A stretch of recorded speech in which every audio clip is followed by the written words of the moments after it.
Hello everybody. Today we will be examining bias and the reflexive self. So this is a topic that was chosen because of several questions that have come up in class and outside of class around the use of the word bias. There appears to be some confusion in the class around what we mean by bias, what are examples of bias. So we will be shedding light on that particular topic, and we'll also explore reflexivity and how this is a critical skill to develop in nursing practice.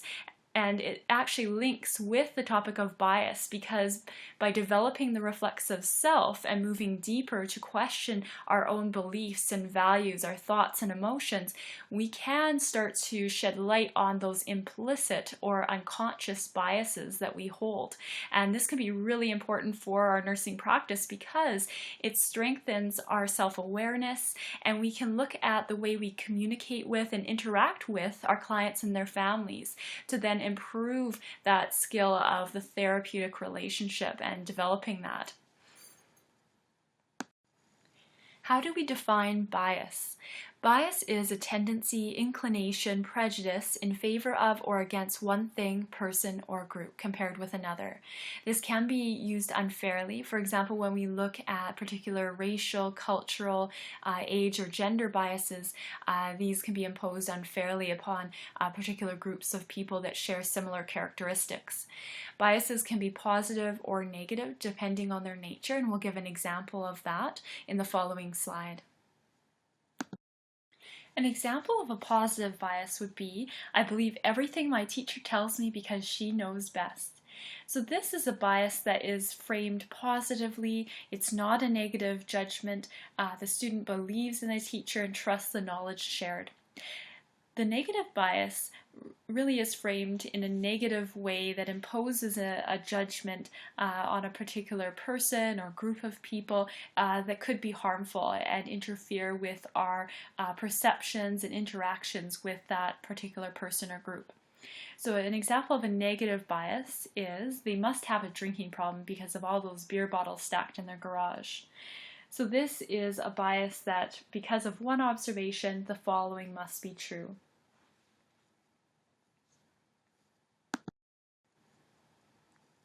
Now, there are explicit and implicit biases.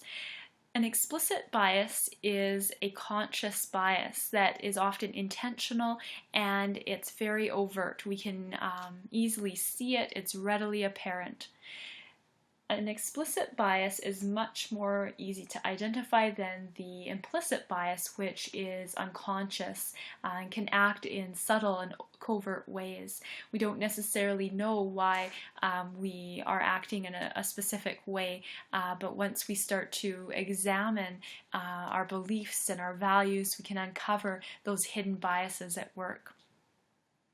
Research is suggesting that while explicit bias has significantly declined over the last 50 years, it's implicit bias that appears to be more common and persistent. So it's very important to start looking at those biases you hold and not making the assumption that you have no biases because none are readily apparent.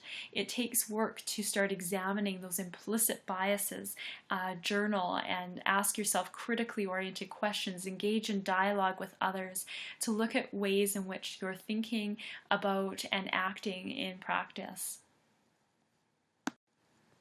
Why examine your biases? Well, first off, examining your biases strengthens self-awareness. You can be more aware of yourself and how you interact with others in your environment when you know what biases are present, how they interact with your practice, and strategies you can utilize to prevent them from being a barrier to connecting therapeutically with your clients and families.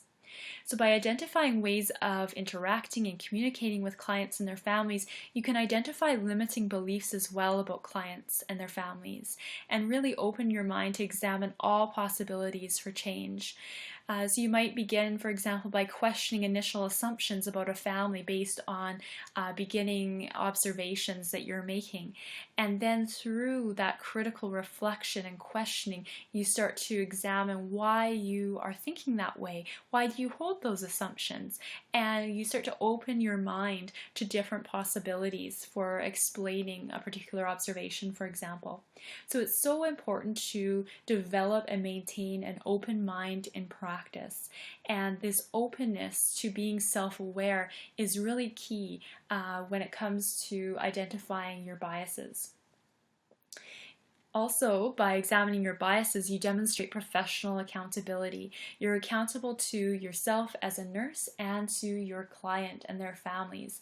So when you're examining your biases, you're being accountable to improving your practice, being fully self-aware in practice so that you can understand how any biases might be negatively impacting the care you provide.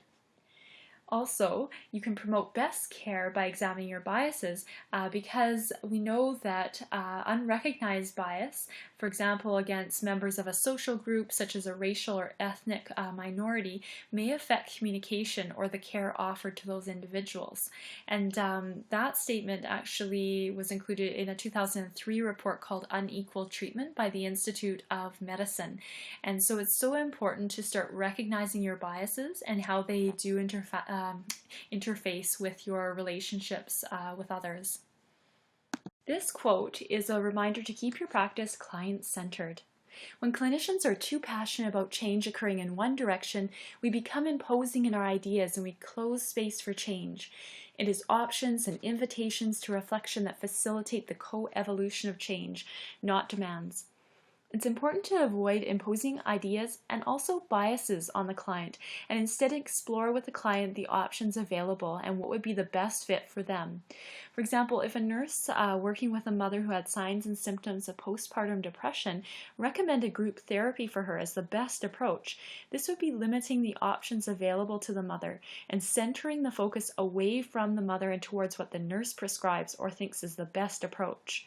The nurse's bias then precludes acknowledgement that group therapy may not be helpful to the client if she would prefer a private one-to-one session with her family physician or perhaps a mental health counselor. So it's very important to explore with clients the full range of options and not impose a value judgment on one option over another. Through exploring and managing your biases in practice, you can then help keep your practice client-centered. How do you uncover your biases? This is a very good question, especially when we consider those implicit biases which are unconscious and work at a deeper level that can be difficult to recognize. It's important to remember that everyone holds biases. It's part of being human and not confined to just the healthcare setting or healthcare professionals.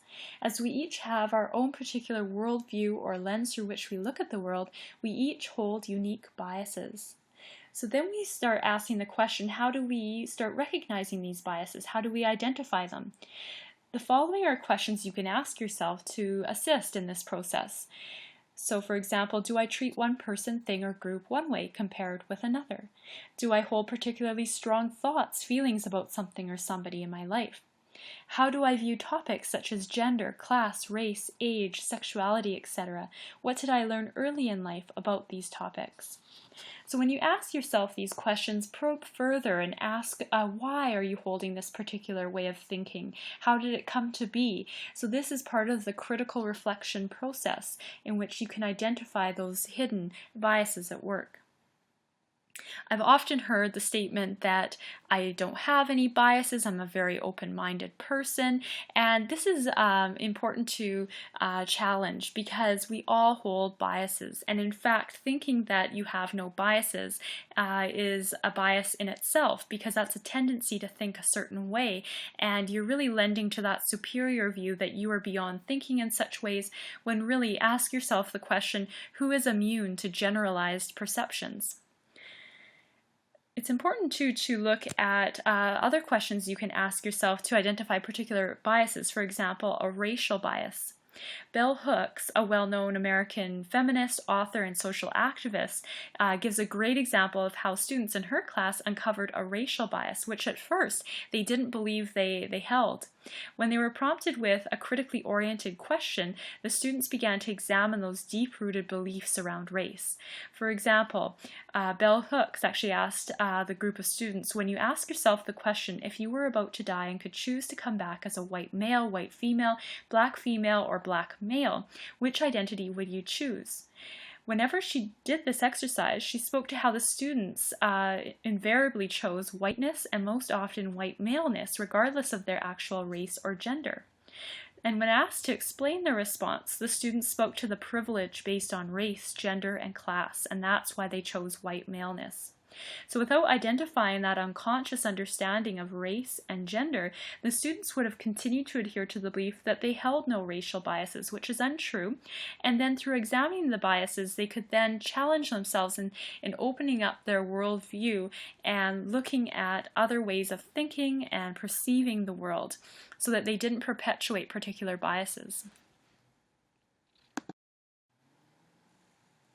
Here is a link to the implicit association test or bias test that was developed by psychologists at Harvard and universities of Virginia and Washington. After completing this test, it will generate a report indicating your own biases related to particular topics such as mental health, race, gender, etc. So I encourage you to check this out, and it may assist you in writing your bias paper. Here is a link to a TED Talk by Tali Sharot, a cognitive neuroscientist, in which she speaks about the optimism bias, which is a curious phenomenon in which a person believes they are less at risk of experiencing a negative event compared to others. And this is how our brains are naturally hardwired to think on the bright side and underestimate our actual risk of experiencing negative events. For example, if one believes they are more financially successful than others, or less likely to have a drinking problem or develop cancer than others, this would be an example of an optimism bias at work. So this adds to the examples I've given so far around what biases are. And this particular bias influences decision-making and life choices. And so it is relevant to our practice in understanding what influences clients' decisions to engage in particular preventative behaviors or not engage in them.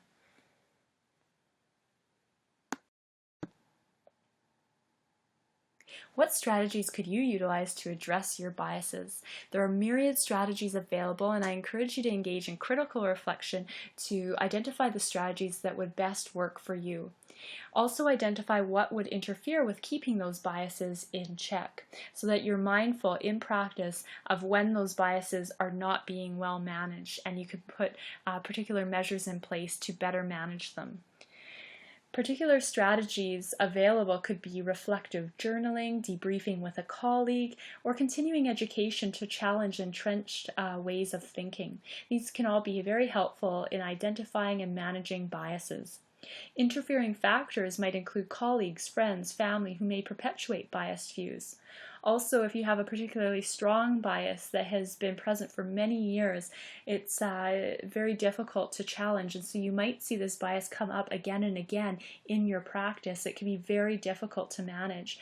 So it's key to be self-aware, recognize, acknowledge the bias, and develop a plan to address it.